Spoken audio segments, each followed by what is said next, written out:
Hey, kumusta? Bagong taon na. New Year. No, New Year. Ano nga sa New Year? So guys, welcome guys sa panibagong vlog. Bagong taon, bagong vlog. Ay, panibagong taon sa panibagong vlog.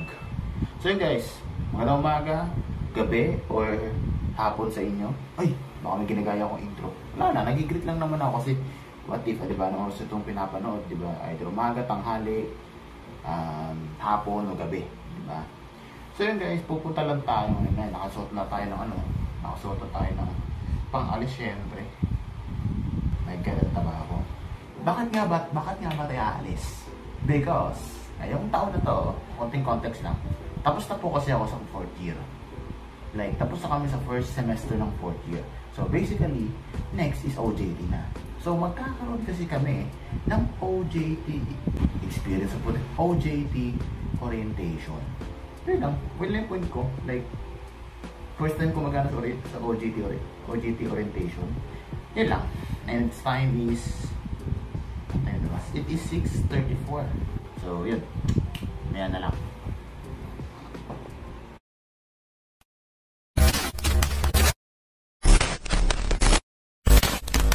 So, nandito na tayo guys ngayon sa labas. Yep, dito na tayo ngayon, no? Ako po tayo sa gilid. Siyempre. Kita nyo naman, diba? Tambay. Ngayon is 8:03 na. It is 8:03. Siyempre, kapag ganito, tatambay tayo sa kape. Which is sa pick up coffee tayo tatambay. Wala lang. Ano na rin eh. First time ko na rin magkakape. Tagal ko na rin hindi nagkape doon. Siguro mga ilang weeks na rin siguro. Weeks or mahigit 1 month na rin. Since nung walang kami ng pasok. So yun. Tambay lang ako dito ng konti. Tapos lalarga na ako.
Pwede akong magpala sa inyo ng Oh, Dordas!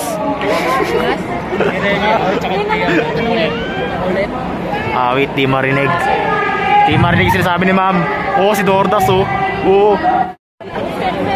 Ayo. So, yun, tapos na yung aming OJT. Tapos na yung OJT.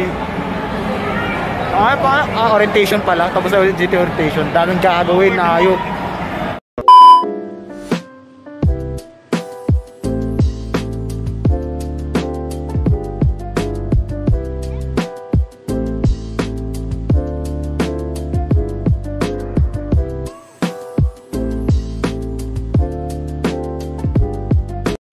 Welcome back. Nakauwi na. Yes, kakauwi ko lang. At least kakalapag ko lang sa bahay. And syempre, yun lang yung medyo naaklipan ko. Kasi, men, ang hirap nung dun sa may yung di mo masyado, okay. Baka may malito kagad. Explain ko lang, bakit ganun lang yung video na nakunan ko dun sa nangyayaring orientation. Number 1 reason is because ang hina ng speaker nila.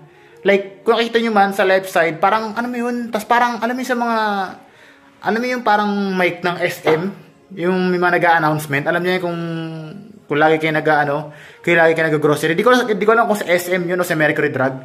Basta may ganun mic, tapos napakahina pa ng speaker. Like, kumbaga, nasa side lang, nasa may left corner lang merong speaker, pero dito sa may side namin, wala. Sobrang talaga ang laki talaga ng boses na hindi na talaga maintindihan. Parang kinakain ba yung boses? So ganun. So hindi na ako agad nakapag-video kasi nga iniintindi ko yung sinasabi. To the point na wala rin ako masyadong naintindihan. Kaya hindi ko masyadong na-videoan kasi nga masyado akong focus doon. Kasi syempre, para sa OJT na namin yun. And overall, ang hirap. Ang hirap, men. Ang hirap ng proseso. Kung sino man nag-aaral sa STI, yung MOA na tinatawag, yung memorandum. Context, kapag yung pinili mong company na pag OJT-han mo is nasa list ng STI, wala kang problema sa MOA. Kasi meron na sila naka-ready doon at parang provided na ng STI. Yung mga wala naman doon na company na pag-OJT mo, kunyari, sa isang company gusto mo mag-OJT sa isang company, pero hindi siya kasali doon sa list na provided ng STI. Ang mangyayari doon, hihingi ka ngayon ng draft ng MOA, which is yung memorandum, para ipa-check or ipaperma doon sa company na gusto mo. And titingnan natin kung magugustuhan ba nila yung nakapaloob dun sa memorandum na yon. Kapag hindi, ang gagawin dyan, pag walang nagustuhan yung company mo dun sa memorandum na yon, ipapapalit mo sa STI. Ang pinakamahirap pa daw dito is, it takes months daw. Yung ganon, yung para ma-renewal ulit yung memorandum. So yun lang guys, medyo yun lang yung ating vlog sa ngayong 2025. It's all about OJT orientation. So yun guys, kung gusto niyo may video na to, yes, madilim pa yung ilaw.